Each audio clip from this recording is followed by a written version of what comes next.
याद हो, कुछ लोगों के लिए चर्च का खुल जाना, चर्च का मतलब स्वर्ग का खुल जाना, कुछ लोगों के लिए बड़ी उदासी का कारण होगा, क्योंकि पृथ्वी को छोड़ करके जाना पड़ेगा हमें, और पृथ्वी पर हम लोगों ने अपना घर बार रखा है, अपनी सारी संपत्ति रखी है, और ये सब कुछ छोड़ करके हमें स्वर्ग जाना है। परंतु जो व्यक्ति स्वर्ग पर अपना चित्त लगाता है, जिसकी धन संपत्ति पृथ्वी पर नहीं परंतु स्वर्ग में है, उसके लिए बेहद आनंद का समय होगा। दूसरी बात यह कि हम लोगों की बाइबल स्टडी कभी बंद थोड़ी होने वाली है।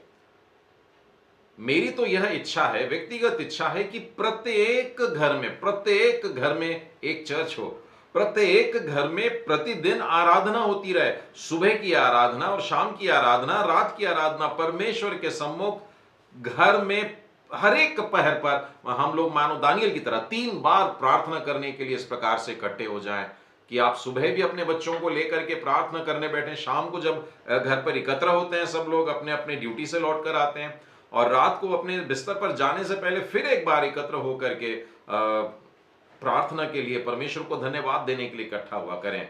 और सप्ताह में कम से कम 2 दिन ऐसे निकाले जा सकते हैं जिनमें परिवार एक साथ बैठे और परिवार मिल करके बाइबल स्टडी करे। बाइबल स्टडी होने के लिए जरूरी नहीं होता है कि हम चर्च में ही रहें, कोई आराधनालय में एक बड़े से हॉल में बैठ करके ही बाइबल स्टडी होती है, ऐसा नहीं है। और बाइबल स्टडी करने के लिए ऐसा भी नहीं है कि ऑनलाइन जूम पर ही आना पड़े, और ऑनलाइन न आकर के एक घर में ही 12 लोग एकत्र हो, ऐसा भी जरूरी नहीं है। प्रभु यीशु ने तो बाइबल स्टडी करने के लिए एक व्यक्ति को भी यूज किया है।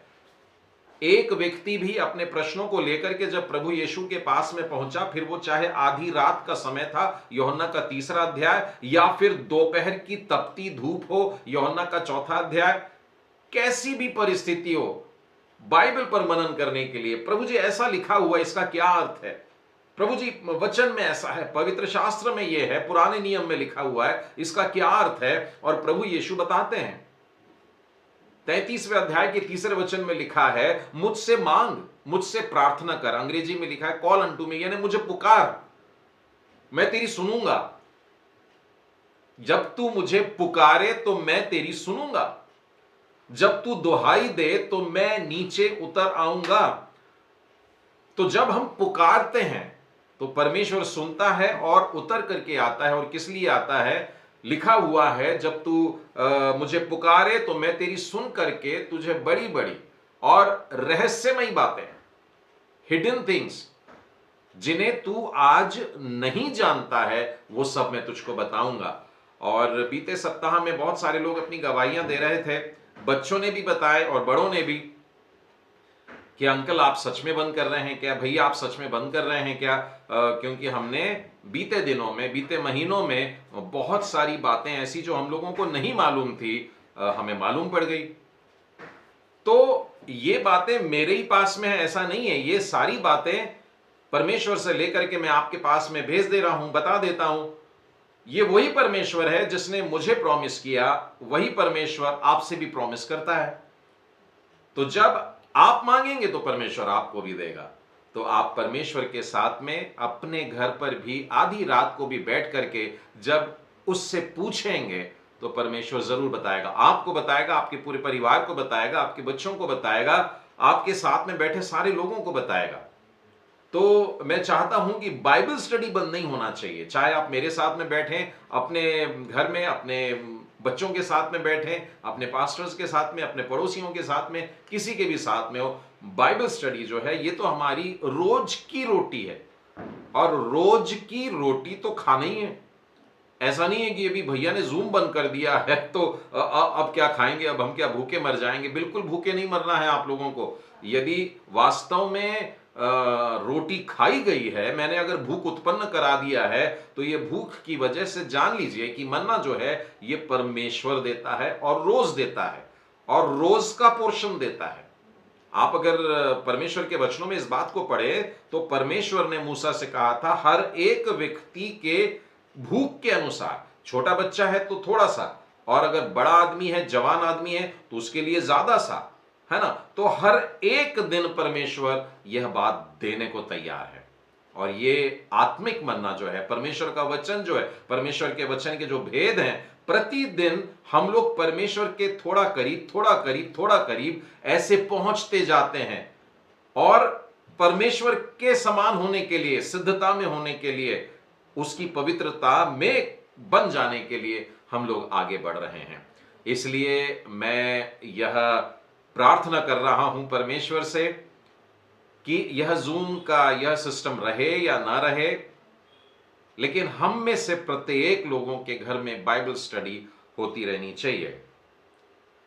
चौथी बात, मेरे यहां बैठने से पहले रितु ने आप लोगों से कहा कि ये वाला आज कंप्लीट हो जाएगा और उसके बाद शायद एक बार और हम लोग मिलेंगे और इब्रानियों कंप्लीट करेंगे। ये वाला वाक्य नहीं बोला था उन्होंने, तो बहुत से लोग ऐसे परेशान लग रहे थे, है ना। तो ध्यान रखिएगा कि आज हम लोग 12वें अध्याय के बचे हुए पोर्शन को पहले लेंगे और उसके बाद 13वें अध्याय की तरफ जाएंगे, क्योंकि 12वें अध्याय में कुल 29 वचन है और पिछली बार हम लोगों ने उसके मात्र 13 वचन तक मनन किया था। तो आज हम लोग 14वें वचन से आगे बढ़ेंगे। और साथ ही मैं ये भी खबर कर दूं कि आप लोगों के प्रश्न आप लोग फिर भी ग्रुप पर डाल सकते हैं, हम लोगों को दे सकते हैं, ताकि उन प्रश्नों के उत्तर, यदि ऐसा लगता है कि ये व्यक्तिगत है आप लोगों का, तो हम उसी में आपको व्यक्तिगत रूप से जवाब देंगे। कभी कभी लोग मुझसे पूछते हैं और मैं उस सप्ताह में जवाब ना देते हुए वेडनेसडे क्लास में जवाब देता हूं, ताकि सब लोगों को इसका बेनिफिट मिले। तो भी आप लोग अपने क्वेश्चंस अगर आते रहते हैं, इब्रानियों के अलावा की बात कर रहा हूं, इब्रानियों से हट करके भी अगर प्रश्न आते हैं तो आप जरूर से पूछ सकते हैं। तो आइए हम लोग आज के अपने मनन के विषय पर आगे बढ़ते हैं। हम लोग पढ़ रहे हैं इब्रानियों की पुस्तक, और अब आज हम लोग देखेंगे 12वें अध्याय में 14वें वचन से आगे। ध्यान रहे, इब्रानियों की पुस्तक के बारे में मैंने आरंभ में ही आपको बता दिया था कि इसे किस खास उद्देश्य से लिखा गया था। तो जिन यहूदियों ने अपनी पुरानी बातों को छोड़ करके प्रभु यीशु को ग्रहण किया और नए जीवन में आ गए हैं, और नए जीवन में आने के बाद अब उन्हें सताया जा रहा है, उन्हें दुख दिया जा रहा है, वे चिंतित हैं, उनके मन में शंकाएं डाल दी जा रही हैं, और इस वजह से वे अब असमंजस में हैं कि हम ये नए वाले तरीके से जिएं या पुराना वाला यहूदियों वाला तरीका हमारा सही था। तो ये 12वें अध्याय के इस भाग में हम जो देखने जा रहे हैं, किसी किसी बाइबल में हेडिंग भी दी होगी उपदेश और चेतावनी, यानी यहां पर हम लोगों के लिए कुछ सीखने की भी बात है, और साथ ही साथ चिताया जा रहा है कि खबरदार हो जाओ, ऐसी गलतियां नहीं करना है। तो ये जो पोर्शन है बेहद महत्वपूर्ण है, तो बड़े ध्यान से सुनिएगा इन सारी बातों को कि परमेश्वर हम लोगों से क्या कह रहा है। 14वां वचन कहता है, सबसे मेल मिलाप रखो। ये सबसे कठिन आज्ञाओं में से है ना। हम लोगों को 10 आज्ञा में ऐसी आज्ञाएं नहीं मिलती है, लेकिन कई बार मैं बच्चों के साथ में बैठता हूं और उनको बताता हूं कि ये भी आज्ञा है, तो बच्चे पूछते हैं मेरे से, अंकल कौन सी वाली आज्ञा, इसका नंबर बताओ। तो 10 आज्ञाओं में से आप ये वाली आज्ञा को नंबर नहीं दे पाएंगे, लेकिन 10 आज्ञाओं को अगर आप देखेंगे तो आपको पता चलेगा कि 10 आज्ञाओं के ऊपर ये फिट बैठती है कि सबसे मेल मिलाप रखो। आपस में एक दूसरे के साथ जो मेल मिलाप रखेंगे, वे चीजों का लालच नहीं करेंगे, दूसरी की चीजें चुराएंगे नहीं, वे दूसरे से झूठ नहीं बोलेंगे, किसी की हत्या नहीं करेंगे। ये सारी आज्ञाएं जो लिखी हुई हैं वे इस में दिखाई दे रही हैं कि सबके साथ मेल मिलाप रखो। और शब्द पर गौर करना, वो कह रहा है सबसे। अब ये सब में कौन शामिल है? सब में सबसे पहले मेरे अपने घर के लोग शामिल हैं। यदि आप बच्चे हैं तो उसमें मां बाप को शामिल करना है, यदि आप मां बाप हैं तो बच्चों को शामिल करना है। जवान बच्चे ध्यान रखें, भाई है, बहन है। उसके बाद में आपकी रिश्तेदारी अगर बड़ी है, जॉइंट फैमिलीज होती हैं, कजन भैया, कजन बहनें, और इस तरीके से थोड़ा और बड़ा हो जाता है। फिर उसके बाद हमारा परिवार, हमारी कलीसिया होती है, जितने भी मेंबर्स होते हैं चर्च में, जितने भी विश्वासी जन होते हैं, उनके साथ में जुड़े रहने का है। उसके बाद में वे जो बाहर के आंगन में खड़े हैं, मतलब जो बड़ी आस से मसीह लोगों को देखते हैं, उनके साथ में मेल मिलाप से रहना है। और सबसे बाहर वाले घेरे में जो लोग खड़े हैं, ये वे लोग हैं जो मसीह लोगों को सताते हैं, जो उनके विश्वास के कारण उनको दुख देना चाहते हैं। ऐसे लोगों के साथ में भी मेल मिलाप रखने को कहा जा रहा है। प्रभु यीशु ने इस बारे में मत्ती के 5वें, 6वें और 7वें अध्याय में बहुत स्पष्ट तरीके से बताया है कि सताने वालों के साथ में, श्राप देने वालों के साथ में, गाल पर तमाचा मारने वालों के साथ में और अलग अलग तरीके से सताने वालों के साथ में हमारा व्यवहार कैसा होना चाहिए। बाइबल में पहला वाक्य जहां पर उपदेश और चेतावनी लिखी है, जिन्होंने मसीही जीवन को अपनाया है, उनके लिए पहला वाक्य है, सबके साथ मेल मिलाप रखो। जब हम इस बात को पूरा करते हैं तो उसके बाद में दूसरी बात करेगा, दूसरी बड़ी बातें करेगा, लेकिन आज वो हमसे कह रहा है सबके साथ मेल मिलाप रखो।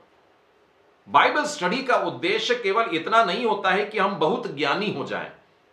बाइबल स्टडी का उद्देश्य बाइबल में कहां लिखा है, ये कहां लिखा हुआ है, उसका रेफरेंस क्या है, इसका अर्थ क्या है, ये सब ज्ञान की बातें हो जाती हैं। ये ज्ञानी बनने का उद्देश्य ना रखें। परमेश्वर का वचन कहता है, वचन के केवल सुनने वाले नहीं परंतु उसके अनुसार चलने वाले बनो। अब वचन ने यह कह दिया है कि सबके साथ में मेल मिलाप से रहो। झगड़ा बिल्कुल नहीं होना चाहिए, आपस में प्रेम रहना चाहिए, आपस में एक दूसरे के साथ में शांति से रहना चाहिए। अब मैं एक एक करके सब लोगों से पूछता हूं, हस्बैंड वाइफ लोगों से पहले पूछता हूं ना, क्योंकि अधिकांश परिवारों के मुख्य लोग मम्मा पापा देखे जाते हैं या आज की तारीख में हस्बैंड वाइफ्स देखे जाते हैं, और बच्चे जो होते हैं अपने माता पिता में परमेश्वर को ढूंढते हैं। हां, और वे अपने मम्मा पापा के समान बनना चाहते हैं। अब अगर माता पिता झगड़ा करेंगे, माता पिता में अगर बनती नहीं है, माता पिता एक दूसरे से घंटों घंटों बातें नहीं करते हैं और एक दूसरे के पास में आते हैं तो मुंह बनाते हैं या ऊंची ऊंची आवाज में बात करते हैं या पड़ोसियों तक आवाज चली जाती है, तो ये क्या मसीही उदाहरण हुआ? तो क्या हम परमेश्वर के वचन के अनुसार जी रहे हैं? तो क्या हमारे बच्चे हमारी ओर देख करके अंदाज लगाते हैं परमेश्वर कैसा होगा? परमेश्वर की तस्वीर को सही तरीके से अपने बच्चों के समक्ष रखना है। उनके साथ में प्रेम का भी व्यवहार स्पष्ट दिखना चाहिए और उनको अनुशासन भी साथ में दिखना चाहिए। यह दिखना चाहिए कि मसीह अपनी कलीसिया से कैसा प्रेम करता है और कलीसिया अपने मसीह के लिए क्या कुछ करने को तैयार है। तो पति पत्नी इस रीति के संबंध को, इस प्रेम को, इस सबमिशन को बनाए रखें ताकि वे उदाहरण बने और एक अच्छी बाइबल टीचिंग हो, है ना। बाइबल स्टडी सिर्फ ऐसी नहीं होती है कि हम लोग 1 घंटे के लिए अपने कैमरे के सामने, अपने मोबाइल के सामने, अपनी टीवी के सामने आके बैठ गए और ध्यान से ऐसे करके सुन रहे हैं और ये सारी बातें हो रही है। ध्यान रखिएगा कि परमेश्वर का वचन जब हमारे भीतर आता है, मन्ना जो होता है ना, जो परमेश्वर देता था, जिसे हम रोज का मन्ना या रोज की रोटी कहते हैं, उसके बनाने की एक विधि थी। अब बताऊं क्या कि ये तो एक सफेद प्रकार का कुछ मटेरियल था और वो भी दाने समान था। लिखा है धनिये के दाने के समान, मतलब बहुत छोटा था और उसको बीनना पड़ता था, बड़ी मेहनत का काम होता था। और उसे जब बीन करके मनुष्य ले और कर ले कि इतना इतना ये मेरे लिए है, और साथ में बच्चा भी है, बच्चे को भी बोला तू भी है और तू भी बीन, तू कितना खाएगा, और वो भी बीन रहा है। और भाई है, बहन है, मम्मा और पापा, सब ने अपना अपना लिया और फिर घर के भीतर या तंबू के भीतर जाते हैं और तब इनको कूटा जाता है। और इनको कूटने के बाद में इसका आटा बनता है और इसके आटे बनने के बाद में उसको गूंधा जाता है और गूंधने के बाद में उसकी रोटी बनती है और रोटी बनने के बाद में उसको खाते हैं और जब मुंह में डालते हैं तो उसको चबाते हैं और चबा चबा कर बहुत से मम्मा पापा लोग ना अपने बच्चों को बहुत डांटते, चबा के खाओ, निगलता क्यों है, चबा करके खा।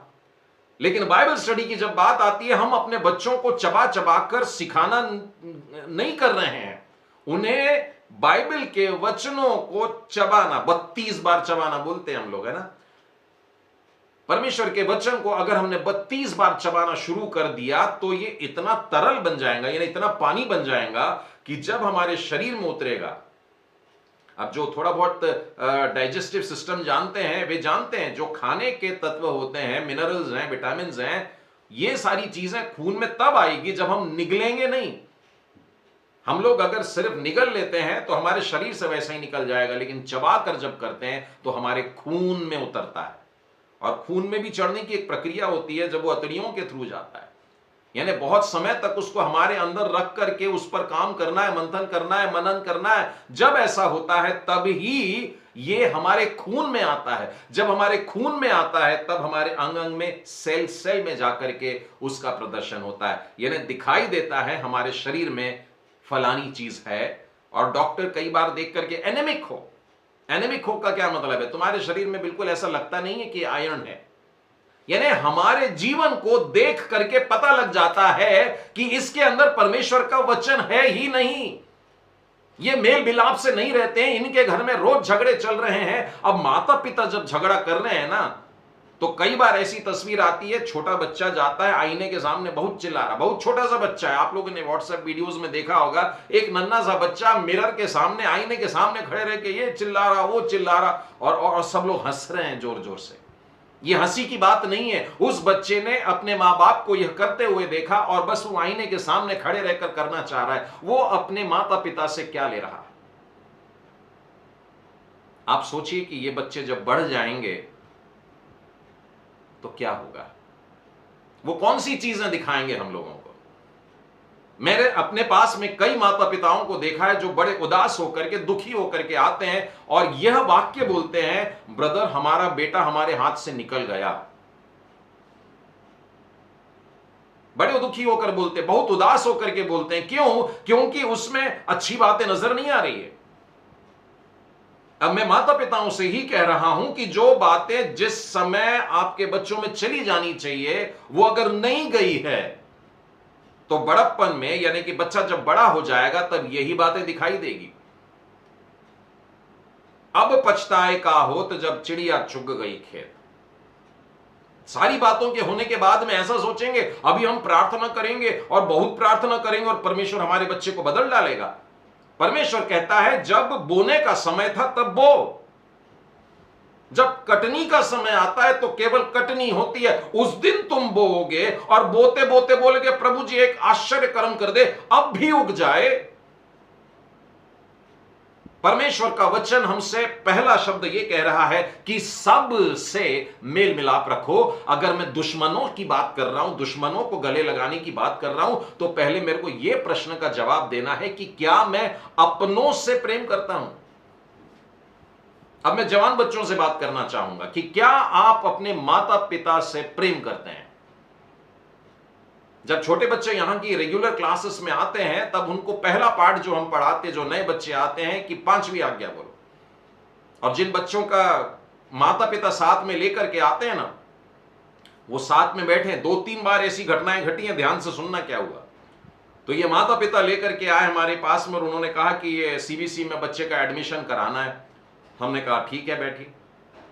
फिर वो बच्चे से हमने बात बात में किया, क्या है कैसा है, सारी बातें चल रही है। फिर माता पिता ने कुछ कंप्लेंट्स बताना शुरू कर दी कि हमारा बच्चा फलाने गलतियां करता है, बार बार गड़बड़ियां करता है और सुनता तो बिल्कुल ही नहीं है हमारी।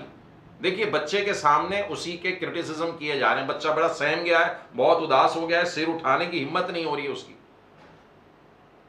तब हमने क्या किया, तब हमने बच्चे से पूछा बेटा परमेश्वर ने 10 आज्ञाएं दी हैं। बोले बहुत मुस्कुरा के खुश। हमने बोला 5वीं आज्ञा बोलो। तो हमारे चेहरे को देखने लगा। वो बच्चा हमारे आंखों में आंखें डाल करके टकटकी लगा करके कौन सी नई बात है, मैं 5वीं आज्ञा क्या बोलूं करके वो बोलने को तैयार नहीं, उसकी जबान से नहीं निकल रही है। फिर हमने अगला प्रश्न किया और ये अगला प्रश्न हमने बच्चे से नहीं परंतु मां बाप से किया। बच्चा कैसे सीखेगा? जो बात माता पिता ने अपने बच्चों में डालनी है वो मां बाप को ही करना है और परमेश्वर ने माता पिता को यह काम सौंपा है। लेकिन माता पिता चाहते हैं कि बच्चों में से कुछ ऐसा निकल करके आए जो हमने डाला नहीं। तो ये जादू का खेल नहीं है। परमेश्वर का वचन मिरेकल्स करता है, लेकिन ऐसे वाले नहीं। बोओगे तुम, उगाएगा परमेश्वर। पर परमेश्वर कहता है बराबर पानी डालते रहना, रोज खाद डालते रहना, बराबर ध्यान देते रहना, सारी बातें उगाना मेरा काम है, बढ़ाना मेरा काम है। तेरे बच्चे का जीवन मेरे हाथ में है, परंतु जो मैं तुझसे कह रहा हूं उसको करना है। बच्चों को मैंने देखा जब वे बड़े भी हो जाते हैं तो माता पिता से झगड़ने की हिम्मत रखते हैं, झगड़ा करने की बातें। और बच्चे अपने माता पिता से आवाज उठा के बात करते हैं। देखिए, मैं अभी सिर्फ एक ही शब्द पर बोल रहा हूं कि सबके साथ में मेल मिलाप रखो। बाहर जाने से पहले मैं घर से शुरू करना चाहता हूं। पहले मैंने बताया हस्बैंड वाइफ के बीच में ऐसा प्रेम होना चाहिए, माता पिता बच्चों में होना चाहिए। और अभी तीसरा लेवल बता रहा हूं, बच्चे माता पिता के साथ में कैसे पेश आते हैं। बच्चा जब 15, 16, 17 साल का होने लगता है, तब स्कूल लाइफ से निकल करके कॉलेज लाइफ में आता है। और कॉलेज लाइफ में आता है तो बड़ी आजादी देखने को मिलती है, और बहुत सारे परिवार के लोग जो बंधन में नहीं जीते उनको देखता है और उसे लगता है मैंने भी जीना है। और तब उन बातों को अपने घर में लेकर के आना चाहता है, उन आदतों को करना चाहता है जो उनके दूसरे दोस्तों के पास में की बातें हैं।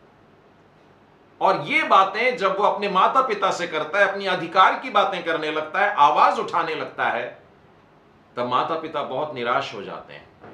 लेकिन मैंने ऐसे भी बच्चे देखा है जिन्होंने अपने जीवन भर माता पिता के अधीनता में रह करके, यहां तक कि विवाह के दिन अधीनता में रह करके, उसके बाद भी अधीनता में रह करके, विवाह के बाद भी बहुत सा जवान बेटे बेटियां विवाह तक अपने माता पिता की बात समझते हैं। लेकिन माता पिता का रिश्ता विवाह के बाद भी समाप्त नहीं होता है। शादी के बाद भी बाइबल में भी उदाहरण है। अपनी सगी मां की बात करने के बाद अब यह भी देखो कि एक बहू ने अपनी सास को क्या कहा। वो बहू, बाइबल वाली बहू कह रही है, जबकि वो यहूदी भी नहीं थी। उसने बोली जहां जहां तू जाएगी वहां वहां मैं भी आऊंगी। देखिए, वो अकाल की जगह की थी, खाने को कुछ नहीं। ससुर की मृत्यु हो गई, उसके बाद में पति की भी मृत्यु हो गई, जेठ की भी मृत्यु ने, इस प्रकार से घर के सभी पुरुष मर चुके हैं। अब मां ने बुला करके, सास ने बुला के दोनों बहुओं से कहा तुम लोग जवान हो, अपने अपने घर चले जाओ और जिंदगी बसर कर लो, खुश रहो। एक तो निकल गई, लेकिन दूसरी ने अपने सास को पकड़ ली और बोली मैं नहीं जाऊंगी। सबके साथ मेल मिलाप रखो। मैं सारे बहुओं से और सारे दामादों से भी कहता हूं,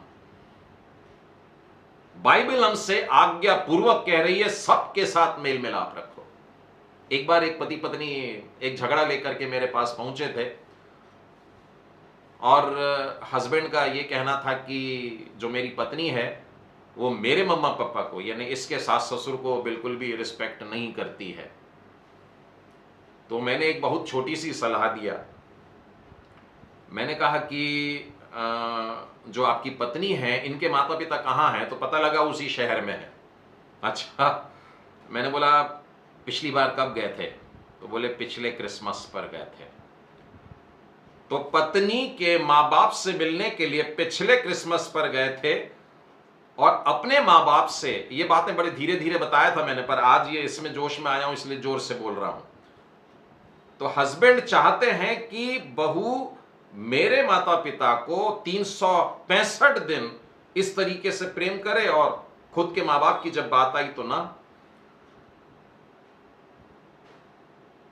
मैंने उस हस्बैंड से एक सलाह दिया, ये संडे को वाइफ को लेकर के ससुराल जाना। बस इतना ही कहा मैंने।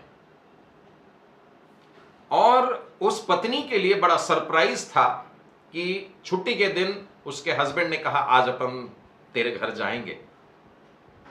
और वो पत्नी इतनी खुश हो गई, बहुत बहुत खुश हो गई। उस एक दिन की खुशी के कारण उसने 7 दिन तक अपने घर आने के बाद में इतना प्यारा व्यवहार करी। और दूसरे संडे मैंने उस हस्बैंड से कहा भाई ये संडे भी एक बार लेके चले जाना। उसने कहा ब्रदर आपके बोलने के पहले लेकर के जाऊंगा। जो सलाह मैंने दिया मेरे पितरों, ये बाइबल की सलाह है, बाइबल में लिखा हुआ है। मैंने आपको सास बहू का कहा ना, दामाद और ससुर का भी उदाहरण है इसमें। जब दामाद लाखों की भीड़ के आगे आगे चल रहा था, यानी बड़ा भयानक जोरदार लीडर था, उस समय ससुर ने आकर के बोला बेटा तू ये गलत कर रहा है, ऐसा मत कर, मैं तुझे एक सलाह देता हूं, मेरी बात मान ले। और उस दामाद ने कहा हां ससुर जी, आपने सही कहा, मैं ऐसा करूंगा। मेल मिलाप होना बहुत जरूरी है। अगर मेल मिलाप नहीं रखते हैं तो हम ये बाइबल स्टडी क्यों करें? परमेश्वर चाहता है कि ये सारी बातें हम में उतर कर आए। जब ये उतर के अंदर घुसेगी हमारे अंदर, तब कहीं जाकर मन्ना, परमेश्वर का मन्ना हम लोगों के अंदर काम करेगा।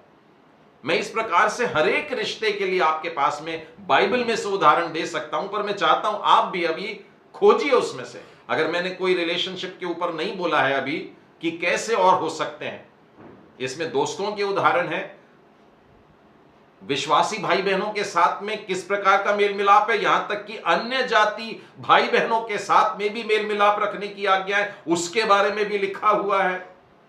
तो ये सारी बातें हमें मानने का है, ये पहली आज्ञा दिया है। ठीक है, तो हम लोग इब्रानियों के 12वें अध्याय को पढ़ रहे हैं, और पिछली बार हमने देखा था परमेश्वर ताड़ना में से गुजरने देता है, और अब हमको उपदेश दे रहा है और चेतावनी दे रहा है। उसमें का पहला वाक्य हमने पढ़ा, सबसे मेल मिलाप रखो। और का मतलब होता है एंड। गणित जो पढ़ते हैं ना, तो वो कंडीशंस यानी ए एंड बी, यानी ये भी करना है और ये भी करना है।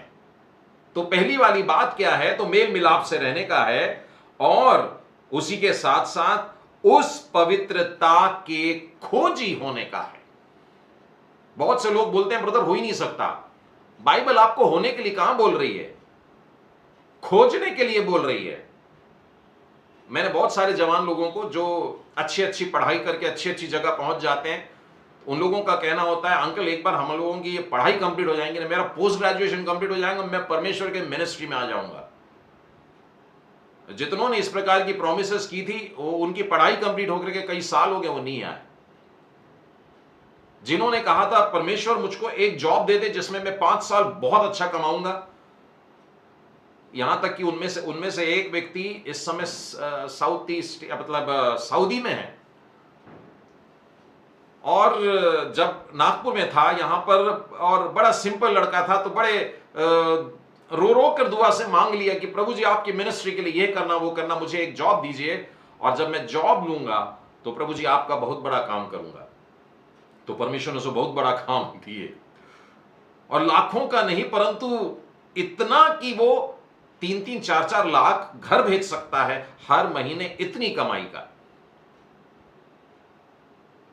लेकिन परमेश्वर सब कुछ कमाया, लेकिन परमेश्वर से दूर हट गया। पहले तो भी प्रार्थना करने के लिए एकत्र होते थे, लेकिन अब उनके स्टेटस को देख करके अंदाज आ जाता है कि वो परमेश्वर के कितने करीब है।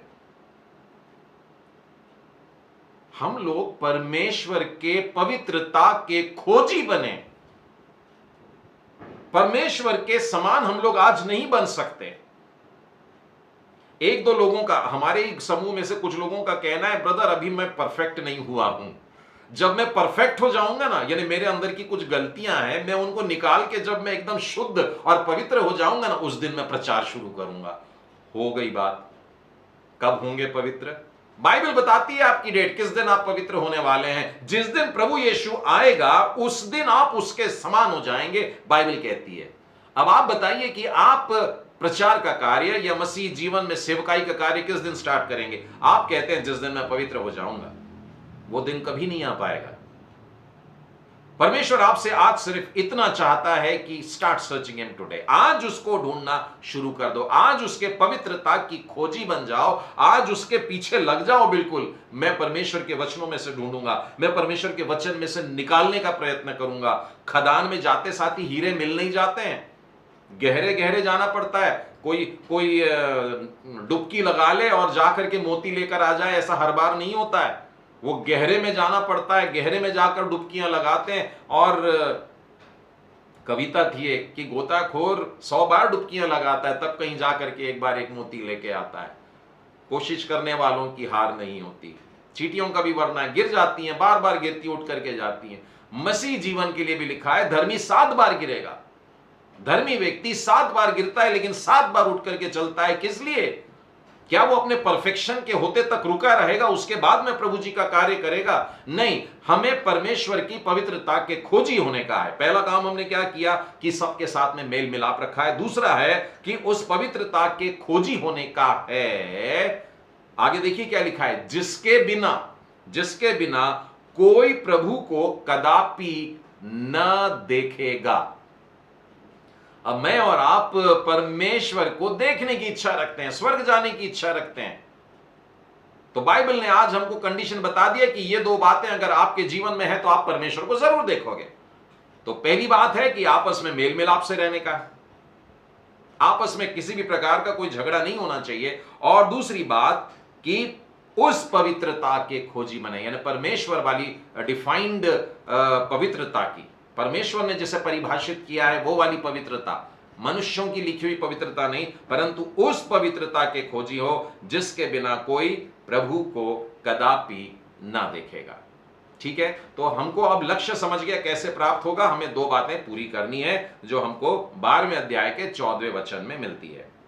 15वां वचन कहता है, ध्यान से देखते रहो, ऐसा ना हो कि कोई परमेश्वर के अनुग्रह से वंचित रह जाए, या कोई कड़वी जड़ फूटकर और उसके द्वारा बहुत से लोग अशुद्ध हो जाए।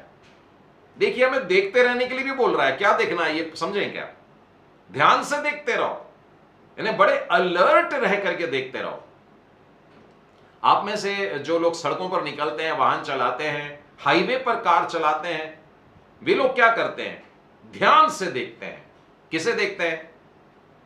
खाली सड़क को देखते हैं, सड़क पर अचानक कोई आ तो नहीं रहा देखते हैं, आगे स्पीड ब्रेकर आ रहा है वो ध्यान से देखते हैं, आगे कहीं सिग्नल तो नहीं है, लाल बत्ती तो नहीं है, उसे भी ध्यान से देखते हैं, आगे मोड़ तो नहीं है वो चिन्हों को देखते हैं। बहुत सारी बातों को देख करके चलाते हैं हम लोग बड़े एक्सपर्ट ड्राइवर्स हैं।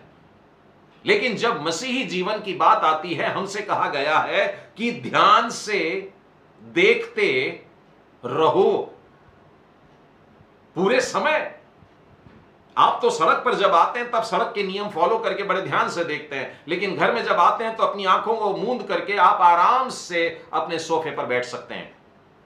लेकिन मसीह जीवन में 24 घंटे हमें अपने लक्ष्य को देखते रहने का है, लगातार परमेश्वर की ओर देखते रहने का है। ऊपर के वचन में स्पष्ट लिखा है, जिसके बिना कोई प्रभु को कदापि ना देखेगा। मैं और आप परमेश्वर को प्रत्यक्ष देखने के लिए भूखे प्यासे लगते हैं, लेकिन बाइबल कहती है आज भी तुम उसकी ओर ताकते रहो। मुझे उदाहरण देने की जरूरत नहीं, पुराने नियम नए नियम में भी एक बड़ा सरल उदाहरण है, पतरस का पानी पर चलना।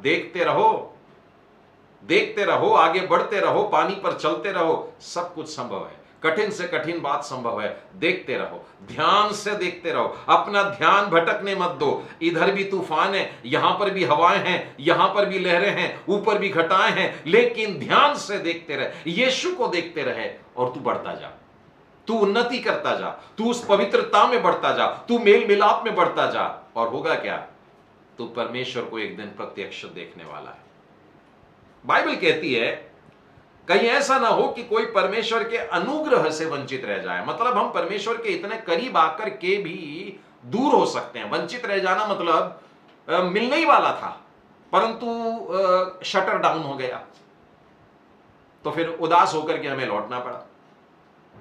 एडमिशन मिलने ही वाला था परंतु पता लगा कि एक और कैंडिडेट बड़ा वाला उसका हो गया और हम वंचित रह गए। यानी जो मिलने वाला था वो जब नहीं मिलता है तो कहते हैं वंचित हो जाना।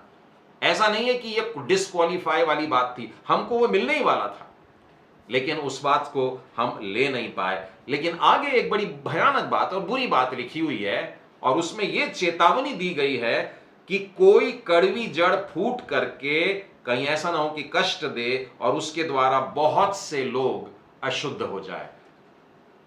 एक व्यक्ति के कारण भी बड़ा कष्ट हो सकता है। एक व्यक्ति के कारण, एक कड़वी जड़। देखिए, पेड़ है, पौधा है और उसमें की जड़ें निकली हैं। जो छोटे बच्चे हैं, स्कूल जाते हैं, वे जानते हैं टैप रूट होती है और फाइब्रस रूट होती है ना। और इसमें भी टैप रूट भी अगर है तो उसमें भी हेयरी स्ट्रक्चर्स बहुत सारे निकल के रखते हैं और उनके फंक्शंस होते हैं। अब लिखा है उसमें से एक जहरीली हो जाए, और जहरीली हो जाए मतलब वो सारी जहर की चीजों को खींच रही है, तो उससे होगा क्या कि पेड़ के अंदर सारी जहर की चीजें खींच जाएगी और वैसा होने से पूरा पेड़ नष्ट हो सकता है। लिखा है कोई कड़वी जड़ फूट करके कहीं कष्ट ना दे दे और उसके द्वारा बहुत से लोग अशुद्ध हो जाएं। बाइबल में ऐसी कई घटनाएं हैं जहां पर एक व्यक्ति के कारण परिवार को, एक व्यक्ति के कारण कलीसिया को, एक व्यक्ति के कारण पूरे देश को और एक व्यक्ति के कारण सब लोगों के ऊपर मुसीबत आई। अदन की बारी में चले तो वहां पर एक व्यक्ति के कारण मनुष्य जाति के ऊपर विपत्ति आ गई। एक कड़वी जड़ फूट करके गलत काम करती है और सारे लोग परेशान। योना नबी की पुस्तक में पढ़िए, एक व्यक्ति ने गलत काम किया। पूरे जहाज में 100 लोग होंगे। जब वो निनवे की तरफ जाने की बजाय तर्शीश की तरफ जा रहा था वो जहाज, परमेश्वर ने योना को आज्ञा दे रखा था कि निनवे में जाके प्रचार कर। वो भाग गया, अवज्ञाकारिता किया, और जब वैसा करता है तो पूरे जहाज को डोलना पड़ता है।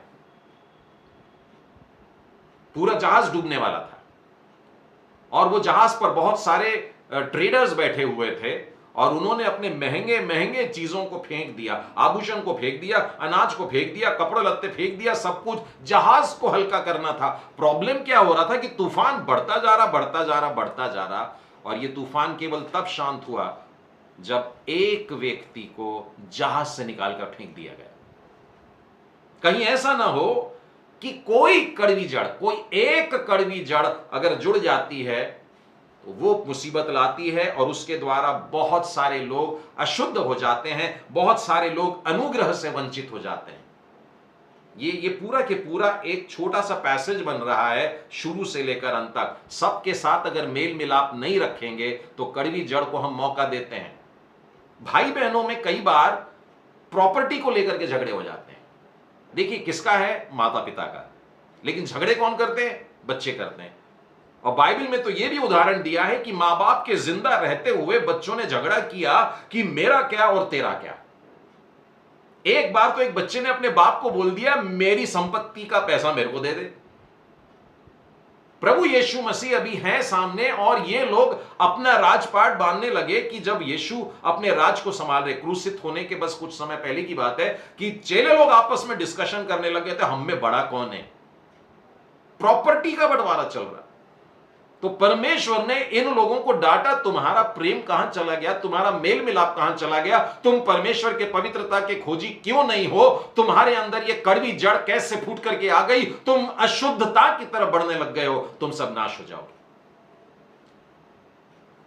तो आज ये छोटा सा शास्त्र भाग हम लोगों को एक बहुत बड़ा पाठ दे रहा है और ये सारी बातें आज मुझे बताना चाहिए कि मेरे कारण अब मेरा परिवार नाश ना हो। एक भयानक उदाहरण है आकान। आकान ने एक गलत काम किया था। परमेश्वर ने कहा था यरीहो जा रहे हो, खबरदार वहां की कोई चीज को हाथ नहीं लगाना, सब अशुद्ध है। लेकिन एक कड़वी जड़ फूट निकली। कड़वी जड़ किसमें निकली? इब्री लोगों में निकल आई। यहोशू ने आज्ञा दिया था सब लोगों को। यरीहो बड़ा भयानक शहर था, बड़ा ऊंचे पूरी दीवारें थी, चौड़ी चौड़ी दीवारें, और बड़ी आसानी से जीत जाते हैं। मतलब डरे थे पहले कि हम जाकर के कैसे जीतेंगे, लेकिन जिस तरीके से जीत होती आप लोगों को मालूम है, वो जीत गए। अब आकान ने वहां जाकर के अपनी कड़वी जड़ का काम होने दिया और कड़वी जड़ ने सारी अशुद्ध चीजों को अपने घर में ले आया और उसके घर में जाके तंबू में छुपा करके रखा, किसी ने भी नहीं देखा, ऐसा उसको लगा। लेकिन ये कड़वी जड़ ने पूरे कैंप में, पूरी छावनी में, पूरे इब्री लोगों को, यहोशू तक को अपवित्र कर डाला और किसी को मालूम नहीं है कि क्या हो गया है। जब तक कि वो अगले युद्ध पर नहीं गए, बात पता भी नहीं लगी। मेरे और आपके परिवार में अगर बड़े शांति के दिन चल रहे हैं तो यह मत समझना कि सब सही चल रहा है। अपने तंबू के अंदर ला करके अगर अशुद्ध वस्तुएं दबी पड़ी हैं तो ये इब्रानियों का 12वां अध्याय आज हमको चेतावनी दे रहा है, बहुत डांट कर बोल रहा है, खबरदार हो जाना बिल्कुल। और जब ये लोग अगले युद्ध पर जाते हैं, ए नगर पे जाते हैं, यरीहो का 1/10 होगा, और वहां जाकर के तो ऐसे बोले ये तो यूं हरा देंगे अभी हम। वो छोटी सी सेना जाकर के बोलते हैं हम मार के आ जाते हैं इनको। तो गए मारने के लिए और पिट करके आ गए, और न जाने कितने ऐसे ही मर गए वहां पर। और ऐसा जब हुआ तब यहोशू परमेश्वर के सामने औंधे मुंह करके गिर गए और बोला, प्रभु जी आपने तो प्रॉमिस किया था, आपने तो प्रॉमिस किया था, आप मेरे को कभी नहीं छोड़ेंगे, आप युद्धों में मेरे साथ रहेंगे, आपने कैसे छोड़ दिया? परमेश्वर ने कहा, मैंने नहीं छोड़ा तुझे, तूने छोड़ा। देख ले, तेरे में कड़वी जड़ फूटी है। एक गलत काम तुम्हारी मंडली ने किया है, एक व्यक्ति के उस गलत काम के करने से। और इसीलिए परमेश्वर का वचन कहता है, एक कड़वी जड़ अगर फूट करके निकलती है तो वो कष्ट देती है, और उसके द्वारा बहुत सारे लोगों को दंड मिलता है। 16वां वचन कहता है, ऐसा न हो कि कोई जन व्यभिचारी या एसाव के समान अधर्मी हो, जिसने एक बार के भोजन के बदले अपने पहलोठे होने का पद बेच डाला। देखिए, अभी तक ये बातें तो बड़े सरलता से समझा के आ रही थी, अब ये बातें हमको लेकर के जा रही हैं, और पुराने नियम में भी उत्पत्ति की पुस्तक में लेकर के जा रही है। और वहां पर क्या बोल रहा है? ऐसा नहीं होना चाहिए। क्या नहीं होना चाहिए? कि व्यभिचारी ना हो। व्यभिचार का जो पाप है, यह मनुष्यों की समझ में देखिए क्या है कि देह में पाप किया, अर्थात अगर कोई अपने जीवन साथी को छोड़ करके किसी और से प्रेम करने लगता है तो यह व्यभिचार गिना जाता है। लेकिन बाइबल की परिभाषा व्यभिचार की बहुत ऊंची है। ऐसा ना हो कि कोई जन व्यभिचारी, अब उसके साथ में कॉमा डालकर लिखा, या एसाव के समान अधर्मी हो, जिसने एक बार के भोजन के बदले अपने पहलोठे होने के पद को बेच डाला, पूर्ण विराम। यानी यहां पर यह कंप्लीट वाक्य हो रहा है, समाप्त कर रहा है। एसाव की घटना को याद करिए। एसाव ने क्या किया था? उत्पत्ति की पुस्तक के उस भाग में आप देख सकते हैं, 25वें अध्याय में अब्राहम की मृत्यु होती है उत्पत्ति में, और उसी के बाद में ये घटनाएं होती है। याकूब और एसाव के बीच में उनका पप्पा बहुत बूढ़ा हो चला है, लेकिन उनको आशीष देने का समय आया है, और उसने अपने पहलोठे को बुला करके, पहलोठे को बुलाया, यानी कि एसाव को बुलाया। उस समय वो पहलोठा देखा जा रहा था। वो बुलाता है और कहता है, मेरे लिए तो भोजन तैयार कर, मैं तुझे आशीष देना चाहता हूं। लेकिन उसके पहले की एक घटना थी कि वो अपने पहलोठेपन को बेच डालता है, अपने भाई के हाथों में बेचता है, और अपने छोटे भाई को, अच्छा छोटा भाई भी कैसे बोले, ट्विन ब्रदर्स थे, लेकिन फिर भी पैदा होने में जो पहले गर्भ से निकला बाहर, वो बड़ा बच्चा बना, और उसके बाद में अड़ंगा मारने वाला याकूब था, वो पीछे आया। और वो घटना आपको अगर याद है तो आप देखते हैं कि एसाव बेहद थका हुआ है, और उस थकी हुई अवस्था में आकर के वो खाना मांग रहा है। और जब वो खाना मांगता है तब याकूब कहता है, तेरा पहलोठापन मुझे दे दे। अगर पहलोठापन तू मेरे को देगा तो मैं तुझको रोटी दे दूंगा। अगर आप वो भाग निकाल करके देखेंगे तो आपको समझेगा कि परमेश्वर एसाव से इतना गुस्सा क्यों है। आपको पता लगेगा कि वो जब रोटी का डील हुआ उत्पत्ति के 25वें अध्याय में, वह जो लाल वस्तु है, उसी लाल वस्तु में से तू मुझे कुछ खिला क्योंकि मैं थका हूं। याकूब ने कहा, अपना पहलोठे का अधिकार आज मेरे हाथ बेच दे। एसाव ने कहा, देख मैं तो अभी मरने पर हूं, इसीलिए पहलोठे के अधिकार से मेरा क्या लाभ होगा। पहलोठे का जो अधिकार है, इसके ऊपर मैं 5 मिनट थोड़ा सा आपको समझाना चाहूंगा ताकि यह गहराई समझ में आए कि परमेश्वर ने इस उदाहरण को क्यों लिखा कि स्वर्ग राज्य में प्रवेश नहीं कर पाते हैं ऐसे लोग, अपने जीवन में ऐसे ऐसे व्यभिचार के कारनामे कर जाते हैं। हम लोग जब अपने जीवन में चुनाव करते समय गलत काम करते हैं, परमेश्वर की आशीषों से वंचित रह जाते हैं। यह उदाहरण है यहां पर। एसाव जो था, यह पहलोठा था, पहलोठी की जो आशीष थी वो एसाव के लिए थी, लेकिन वो उससे वंचित रह गया। मिलने वाली थी पर नहीं मिली। वो क्यों नहीं मिली? क्योंकि उसने खुद रिजेक्ट किया है। और किन शब्दों में किया? ये पहलोठेपन का मेरे को क्या फायदा? उसके शब्द देखिए आप क्या बोलता है।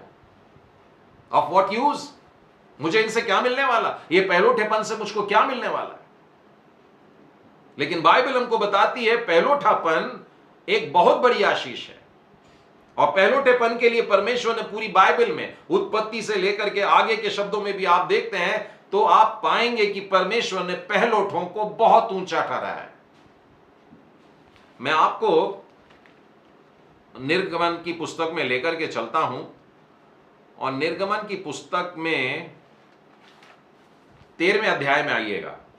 यहां पर फसह के पर्व के मनाने की विधि दी गई है। मैं थोड़ा जल्दी जल्दी पढ़ूंगा इसे। 13वें अध्याय का 2 वचन। फिर यहोवा ने मूसा से कहा, क्या मनुष्य के क्या पशु के इजराइलियों में जितने अपनी मां के जेठे हों, जेठे मतलब पहले जन्मे हो, उन्हें मेरे लिए पवित्र मानना, वो मेरा ही है। पहलोठा जो होता है, परमेश्वर ने कहा हर घर का पहलोठा मेरा। अब आप देखिए कि एसाव ने कौन सा काम किया, कौन सा पाप किया, कौन सा भयानक पाप किया। उसने परमेश्वर के बहुत बड़ी आशीष को ठुकराया, जिसके लिए परमेश्वर ने कहा था एसाव मेरा है, यानी कि पहलोठा मेरा है। और उसने कहा नहीं चाहिए। परमेश्वर का प्रेम हाथ में मिल रहा है परंतु नहीं चाहिए बोल करके वो वंचित रह गया और उसे वो प्राप्त नहीं होता है। देखिए उसके बाद भी इस बात को आपको पूरी बात मालूम होगी कि जो इजराइलियों का मिस्र से बाहर निकलना था वो 10वीं विपत्ति के बाद हुआ था। और 10वीं विपत्ति में आपको यह मालूम था कि क्या विपत्ति थी? वो पहलोठों की विपत्ति थी।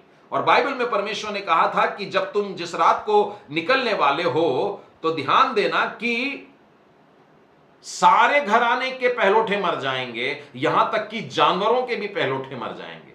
तुमने जिनको पाल के रखा है उनके भी मरने वाले हो, और इसीलिए तुम यह विधि मानना। और फसह के पर्व को किस तरीके से मानना है और बच करके रहना है लिखा है। फिर उसके बाद में 13वें अध्याय के 12वें वचन में लिखा है, तब तुम में से जितने अपने अपने मां के जेठे हो उनको और तुम्हारे पशुओं में से जो हो उनको भी यहोवा के लिए अर्पण करना। लेकिन बाद में लिखा है जानवरों के लिए बलिदान करके, परंतु अपने सब पहलोठे पुत्रों को बदला दे करके छुड़ा लेना। यानी कि नरबलि नहीं करने के लिए बोला, बच्चों का बलिदान करने के लिए नहीं बोला, परंतु केवल कहा कि उसके बदले कीमत देना पड़ेगा। कीमत दे करके उसे छुड़ा करके मेरे लिए उनको बना करके रखना। तो परमेश्वर का वचन यूं कहता है कि पहलोठा जो है वो मेरा है। पहलोठा जो है वो पवित्रता के लिए चुना गया है। पहलोठा जो होता है वो परमेश्वर की सेवा करने के लिए चुना हुआ होता है। और भी बहुत सारी आशीषें होती है। उदाहरण के लिए अगर आप उत्पत्ति में ही एक उदाहरण है, वहां पर दिया है कि तू पहलोठा होने के कारण तू दूना आशीष का, डबल ब्लेसिंग मिलती है पहलोठा होने की। तो ये सारी बातों से वह वंचित रह जाता है। पाता क्या है? एक बगत की रोटी। एक बगत की रोटी के लिए उसने अपने परमेश्वर को, जिसने उसे अपनाया था, अपनाते समय उसने कहा तू मेरा ही है, आई बिलोंग टू यू। ये वाली जो प्रॉमिस होती है ये मैरिज के समय दी जाती है। पति से पत्नी को और पत्नी से पति को दी जाती है। पास्टर्स जो होते हैं मैरिज के समय एक दूसरे का हाथ, दूल्हा और दुल्हन का एक दूसरे के हाथ में देते हैं और वो कहते हैं कि जो कुछ मेरा है वो तेरा है, और जो तेरा है वो जो, इसी प्रकार से दुल्हन भी कहती है। लेकिन आज एसाव ने उस बात को ठुकरा करके कुछ खाने की चीज मांग लिया और बोला मेरे को जीना है। बाइबल में खाने को लेकर के बहुत भयानक भयानक पाप हुए हैं। इनफैक्ट जो पहला पाप हुआ था वो भी खाने के ऊपर से ही हुआ था। अदन की बारी का पाप जो है वो खाने के ऊपर से हुआ था। प्रभु यीशु मसीह के पास में जब शैतान आता है, मत्ती 4 में हम पढ़ते हैं, पहला पाप जो है वो खाने को लेकर के आता है। ये वास्तव में व्यभिचार का पाप हुआ, भयानक व्यभिचार का पाप हुआ, जो परमेश्वर को छोड़ करके उस भूख को तृप्त कर रहा है।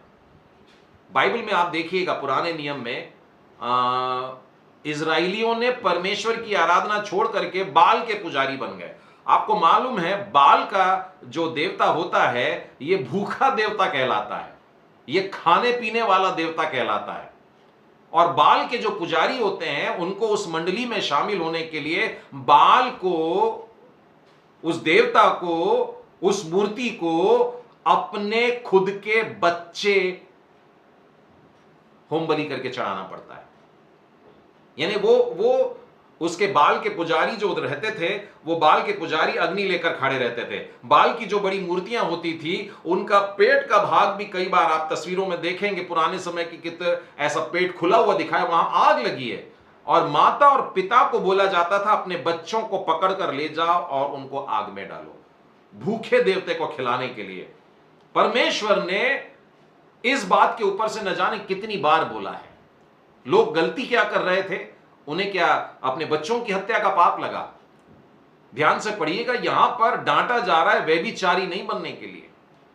मनुष्य अपने परमेश्वर को छोड़ करके दूसरे देवताओं की आराधना जब करने लगता है, उससे बाइबल मूर्ति पूजा कहती है, उससे बाइबल व्यभिचार कहती है कि तुम मुझे छोड़ करके पराये देवताओं के पीछे जाने का तुमने व्यभिचार किया है।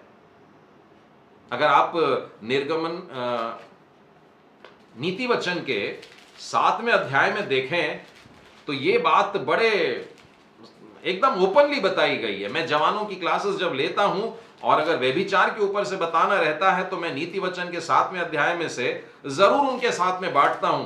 और यहां पर देखिए कितने सरल शब्दों में बताया जा रहा है। एक दिन मैं अपने घर के खिड़की से अर्थात झरोखे से झांका, तब मैंने भोले लोगों में से एक निर्बुद्धि जवान को देखा। वह उस स्त्री के घर के कोने के पास सड़क पर चला जा रहा था। उस समय दिन ढल गया, संध्या काल आ गई, वरन रात का घोर अंधकार छा गया। और देखो उससे एक स्त्री मिली जिसका भेष वेश्या का सा था। वो बड़ी धूर्त थी, वह शांति रहित और चंचल थी, वो घर में न ठहरती थी। कभी वो सड़क पर जाती, कभी चौक में जाती। उसके बारे में वर्णन चलता जा रहा है। उसके घर में भी तैयारी करके रखी, उसका भी वर्णन हो रहा है। लेकिन जब वो बाहर आकर के इस लड़के को पकड़ती है और इस जवान लड़के को चूमती है, उस समय वो ऐसी भी कुछ बातें बोलती है, कम से कम अब तो समझ जाए। देखिए वो कहती है मेरा पति घर में नहीं है, मेरा पति अभी घर में नहीं है, वो दूर देश चला गया है, आओ मजा करेंगे। इससे ज्यादा और सरल क्या होगा कि हम परमेश्वर के वचन पढ़ने वाले बुद्धिमान लोग सतर्क हो जाएं। हमारे जीवन में भी इसी प्रकार से दूसरी बातें आती हैं कि अपने पहलोठेपन को छोड़ दे, अपने विश्वास को छोड़ दे और परमेश्वर को छोड़ करके खाने पीने का मजा करें, ये व्यभिचार की बातें करें। मैं एक और उदाहरण बताना चाहूंगा कि देखिए पवित्रता कैसी जुड़ी रहती है। आप उत्पत्ति की पुस्तक और उसके 39वें अध्याय में आइए।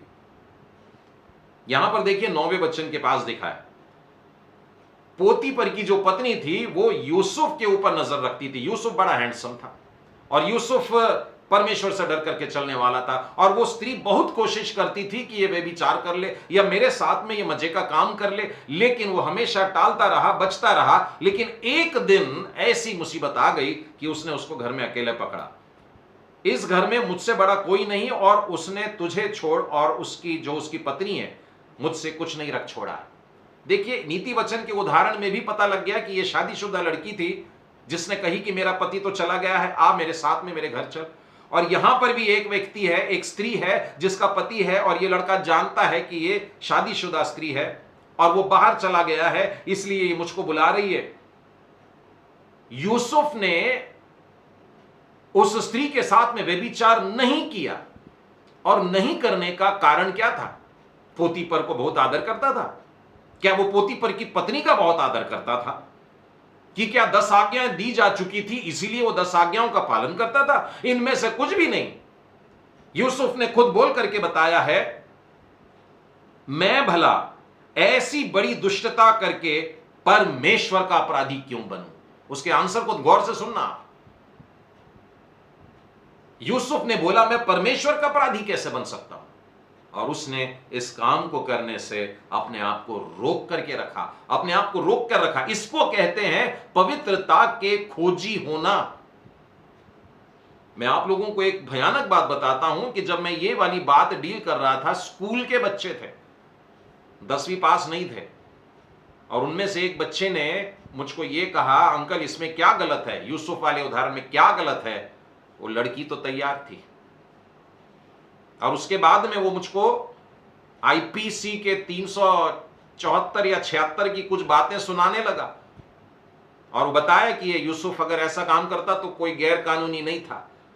ये कड़वी जड़ें हैं जो हमने अपने बच्चों को नहीं ट्रिम किया है। यही बातें हैं जो हमको संभालने का है।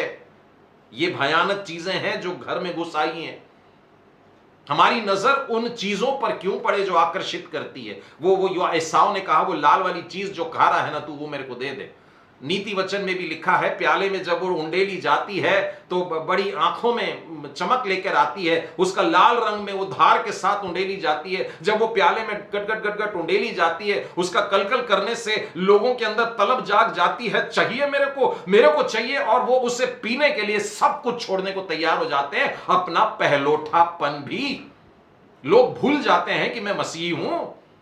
लोग संडे के दिन एंजॉय करना चाहते हैं, बोलते हैं मैं इसके बगैर नहीं रहूंगा। लोग मसीह लोगों से पूछते हैं, क्रिसमस के दिन हम आए कि तुम्हारे घर में पीने के लिए दोगे? ये सारी बातें उनके दिमाग में आई कैसे हैं? यही सब बातों को बदलना है। ये एसाव की वो वाली आशीषें हैं जो वंचित कर देती हैं। ये एसाव जिन चीजों के पीछे भागा, शारीरिक चीजों के पीछे, उस भूख के लिए जिससे उसको लग रहा था मैं बच जाऊंगा, मैं मर जाऊंगा, मेरे को खाने को दे दे। लेकिन वो मर गया जब वो इन चीजों को खाया, और अनंत जीवन से वो वंचित रह गया। मेरे प्रियो, आज परमेश्वर का वचन इन 4-5 वचनों के द्वारा देखिए कितनी गहरी गहरी बातें बता रहा है, और हमसे कह रहा है संभल करके रहना। यह व्यभिचार है। संसार से प्रेम करना परमेश्वर को छोड़कर व्यभिचार है। देखिए कितना प्रेम हो जाता है कि हम अपनी सारी मसीहत भूल जाते हैं। चर्च के भीतर भी झगड़े हो जाते हैं। लोग बड़े लालायित हैं आज कि चर्च खुल रहे हैं, पर चर्च खुलने के बाद में अगर झगड़ों की बातें होती हैं, मेल मिलाप नहीं होता है, लोग अगर पीते हुए आते हैं, पुरानी आदतें और वो तंबाकू मसलने वाले हाथ और वो गंदे स्मेल, वो सारी चीज़ों के साथ अगर हम परमेश्वर के मंदिर में आ रहे हैं तो बेहतर है मंदिर बंद पड़े। पहले हम अपने आप को शुद्ध तो कर लें, पवित्रता के खोजी बनो, मेल मिलाप रखो, ताकि तुम इन आशीषों से वंचित न रह जाओ। एसाव वंचित रह गया, पहलोठा रह करके भी वंचित हो गया, और उसे वो वाली आशीष नहीं मिली। और याकूब पीछे से आकर के उन आशीषों को पा लेता है। आज मैं अपने देश को देखता हूं, न जाने कितने सारे लोग पीछे से आ रहे हैं, पीछे से आकर के हमारे आगे निकल के जा रहे हैं और उन आशीषों को ले रहे हैं। हमारे मसीह बच्चों को आज प्रार्थना करने के लिए बोलो ना तो डर जाते लोग। लेकिन मैंने देखा अभी अभी आया, 1 साल भी पूरा नहीं हुआ, और वो बच्चा इतना आत्मा में भर करके प्रभु जी का जय जयकार करता हुआ, स्तुति करता हुआ प्रार्थना करता है। ऐसा लगता है जैसे 10 साल से मसीह होगा। हम लोग अपनी आशीषों से वंचित न रह जाए। इब्रानियों की पुस्तक में और भी बहुत सारी बातें हैं प्रियो। मैं 5 मिनट और लेकर के एक छोटा सा उदाहरण आपके सामने बताना चाहूंगा इसी पोर्शन में आगे बढ़ करके। तुम जानते हो कि बाद में जब उसे आशीष पानी चाहिए तो अयोग्य गिना गया, नहीं मिली वो आशीष, वंचित रह गया, और आंसू बहा बहा कर खोजने पर भी मन फिराव का अवसर नहीं मिला। समय निकल जाने के बाद में पछतावा नहीं होता है। कल परसों एक जन से बात हो रही थी, ब्रदर प्रभु यीशु मसीह आने वाले हैं, तो मैंने कहा अभी तो जीवन सुधर जाना चाहिए अपना। तो बोले जिस दिन आएगा उस दिन पश्चाताप करूंगा। ये वाक्य है उस भाई के कि जिस दिन प्रभु यीशु मसीह आएगा मैं उस दिन पश्चाताप करूंगा। क्या जवाब देंगे आप इसको? बाइबल कहती है आंसू बहा बहा कर खोज रहा है, पर मन फिराव का अवसर नहीं मिला। एक बार वो दरवाजा बंद हो जाता है, एक बार प्रभु अपने अनुग्रह के सिंहासन से उड़ जाता है, फिर अनुग्रह खत्म हो गया, फिर मन फिराव नहीं होने वाला। लोग आंसू बहाएंगे, धारों से बहाएंगे, दिन और रात रोएंगे, लेकिन उनके लिए आशीष फिर नहीं रहने वाली है। 18वां वचन, तुम तो उस पहाड़ के पास जो छुआ जा सकता था और आग से प्रज्वलित था, और काली घटा और अंधेरा और आंधी के पास और तुरही की ध्वनि और बोलने का ऐसा शब्द के पास नहीं आए, जिसके सुनने वालों ने विनती की कि अब हमसे और बातें ना की जाए। निर्गमन की पुस्तक के एक अध्याय में से ये भाग लिया गया है। मूसा एक बार परमेश्वर के साथ में बात करने के लिए गया और परमेश्वर ने कहा अपने लोगों से जाकर के बोल कि अपने आप को तैयार करके पवित्र रखें, कल मैं तुमसे बातें करूंगा। तो मूसा फिर से वापस आता है और लोगों को बोलता है अपने आप को शुद्ध कर लो और परमेश्वर से मिलने के लिए तैयार हो जाओ। आप वो भाग पढ़िएगा, वे सब लोगों ने अपनी तैयारी किए कि परमेश्वर से मिलें। परमेश्वर से मिलने के लिए तैयारी लगती है और परमेश्वर ने उनको 3 दिन का मौका दिया और ये वाक्य बोलने के लिए उनको 90 दिन दूर लेकर के आया। मिस्र से जब निकले तो 90 दिन दूर होने के बाद में सीन के जंगल में आए और सीनै के उस खास पर्वत के पास में जब आए तब परमेश्वर ने कहा इनको अपने खेमे में रहने के लिए बोलना, मेरे पर्वत के पास में आने मत देना, अगर आएंगे तो खत्म कर देना। इतना भयानक आज्ञा देने वाला। और परमेश्वर जब वास्तव में आता है तो जो घटना उस समय घटती है कि बिजलियां चमक रही हैं और इतने आवाज हो रही है, वो पहाड़ भी हिल रहा है और उसमें से परमेश्वर की आवाज, बाइबल कहती है परमेश्वर ने आवाज के द्वारा बात किया। मतलब ऐसा नहीं है कि बादल गरज रहे थे, परंतु परमेश्वर बात कर रहा था, मनुष्यों की बोली में बात कर रहा था, मूसा से बात कर रहा था और लोग डरे हुए हैं और वे कह रहे हैं हम परमेश्वर से बात नहीं कर सकते, हे मूसा तू ही बात कर और तू ही हमको सुना, तू ही ये मध्यस्थी कर, तू ही ये काम कर और हमको आकर के बता। हम परमेश्वर के पास नहीं आ सकते क्योंकि पवित्रता के खोजी नहीं थे। परमेश्वर ने उनको बोला अपने आप को पवित्र करो, मैं बात करना चाहता हूं और तुम कहते हो हम पवित्र नहीं है, हम तेरे से बात नहीं करना चाहते हैं। देखिए आशीषों से वंचित कैसे रह जाते हैं। परमेश्वर बांटने के लिए आ रहा है और आप कह रहे हैं हमको नहीं चाहिए। परमेश्वर कह रहा है मैं तुमसे बात करने के लिए आ रहा हूं और आप कह रहे परमेश्वर से हम बात नहीं करेंगे। पवित्रता की खोजी होने का मतलब है परमेश्वर की आज्ञाओं को मिल जाने के बाद अब हम स्टार्ट कर दें, अब हम शुरू कर दें। पुराना नियम ऐसा ही रह गया, वंचित रह गया। परमेश्वर देना चाह रहा, वंचित रह गया। परमेश्वर ने हाथ फैला के रखा, मेरे बच्चों मेरे पास में आ जाओ, मैं तुमको संरक्षित करता हूं, बचा के रखता हूं, वंचित रह गए। मंदिरों में ला करके मूर्तियां खड़ी कर दी, वंचित रह गए। परमेश्वर उनके साथ में युद्धों में चला करता था, लेकिन इन लोगों ने अपना भरोसा तलवारों पे दिखाया, घोड़ों पे दिखाया, वंचित रह गए। अंत तक परमेश्वर हाथ पकड़ने को तैयार है तो ये मिस्र के पास में भाग रहे हैं, उधर भाग रहे हैं, हमारी मदद कर दो, और हार गए बुरी तरह से। और तब परमेश्वर ने एक बेबीलोन जैसे राज्य को, जहां पर मूर्ति पूजा बहुत हो रही थी, परमेश्वर ने कहा जाओ, अब तुम जाओ, मूर्ति पूजकों को पसंद करते हो, जाओ अब तुम वहां जाकर के, अब तुमको मैं उस देश में रख करके नम्र कराऊंगा। और परमेश्वर के टाइम टेबल के अनुसार ये सारी बातें होती है और उसके बाद परमेश्वर वास्तव में एक मध्यस्थ को भेजता है और मूसा की तरह वो भी मानो मध्यस्थी किया। जिस प्रकार से मूसा परमेश्वर के उस मंदिर के सबसे भीतरी वाली भाग में, हम लोगों ने इब्रानियों का जब 9वां अध्याय पढ़ रहे थे तब मैंने आपको बताया था कि पवित्र स्थान में उजाला होता था क्योंकि वहां पर दीप स्तंभ थे, 7 दीपक जलते थे, लेकिन उसके बाद वाला अति पवित्र था, वहां पर कुछ भी नहीं जलता था, वहां पर घुप अंधेरा हुआ करता था। और वहां पर मूसा जाता है और परमेश्वर से बात करता है और तब परमेश्वर का तेज जब आता है तो सब जगमगा उठता है। वही वाली बात अब यहां पर लिखी हुई है कि ऐसा दर्शन, बड़ा डरावना दर्शन, यहां तक कि मूसा ने कहा है मैं बहुत डरता और कांपता हूं, पर तुम, मैं आखिरी 3-4 वचन पढ़ रहा हूं आज के लिए, पर तुम सियोन के पहाड़ के पास और जीवते परमेश्वर के नगर और स्वर्गीय यरूशलेम के पास और लाखों स्वर्गदूतों और उन पहलोठों के साधारण सभा और कलीसिया जिनके नाम स्वर्ग में लिखे हैं और सबके न्यायी परमेश्वर के पास और सिद्ध किए हुए धर्मियों की आत्माएं और नई वाचा के मध्यस्थ यीशु और छिड़काव के उस लहू के पास आए हो जो हाबिल के लहू से उत्तम बातें करता है। बहुत सारी बातें हैं, लेकिन परमेश्वर का प्रॉमिस है, मेरे से पूछोगे तो मैं बताऊंगा। जो ये 22वें वचन से 24वें वचन की 3 बातें पढ़ा हूं, इसमें बहुत सारी बातें हैं, बहुत सारे हीरे हैं। मैं कहूंगा आप लोगों से, अब बाजार में जाकर के सोना चांदी हीरे मत लीजिए, बाइबल के इसी 12वें अध्याय के 22वें वचन से आगे देखिए। पुराने नियम के लोगों के बारे में लिखा है, इतना सब कुछ रहने पर भी वंचित रह गए। आंखों से वो पहाड़ दिखता था पर छू नहीं सकते थे, लेकिन अब हम तो उस नए यरूशलेम के पास में और स्वर्गीय यरूशलेम के पास में आए हैं और हमारा मध्यस्थ एक मनुष्य नहीं परंतु प्रभु यीशु स्वयं है जो सदैव जीवित है, और प्रभु यीशु मसीह का पवित्र लहू है, और वो लहू है जो अति पवित्र स्थान में ग्रहण किया गया और परमेश्वर ने उससे ग्रहण करने के कारण हमें अपनी संतान बनाया। ये हाबिल के लहू के समान दुहाई नहीं देता, परंतु यीशु का पवित्र लहू हमें अपने अनुग्रह में लेकर के पिता के सिंहासन के सामने ले जा करके खड़ा करता है। पवित्र परमेश्वर पवित्रता के खोजियों को एक दिन सिंहासन के सामने खड़ा करेगा। आइए हम प्रार्थना करें। सर्वशक्तिमान प्रेमी परमेश्वर पिता, हम धन्यवाद देते हैं आपके इन सुंदर वचनों के लिए, रहस्यमय वचनों के लिए, भेद भरे वचनों के लिए, अद्भुत वचनों के लिए, और इनके सारे प्रकाशनों के लिए भी धन्यवाद देते हैं। और आपके इन वचनों में बड़ी गहरी गहरी बातें छुपी हुई हैं, और आपने इन बातों के द्वारा हम में से बहुतों के प्रश्नों को हल किया है। प्रभु जी, हम धन्यवाद देते हैं प्यारे परमेश्वर पिता इस स्वादिष्ट आत्मिक भोजन के लिए। ये मन्ना बड़ा मीठा है प्रभु जी, हम धन्यवाद देते हैं। इस समय हम अपने गुनाहों का इकरार करते हैं प्रभु जी, हमारे जीवन में, हमारे परिवार में, हमारी कलीसिया में, यहां तक कि हमारे व्यक्तिगत जीवन में जो कड़वाहट है प्रभु जी, मेहरबानी से दूर करिए।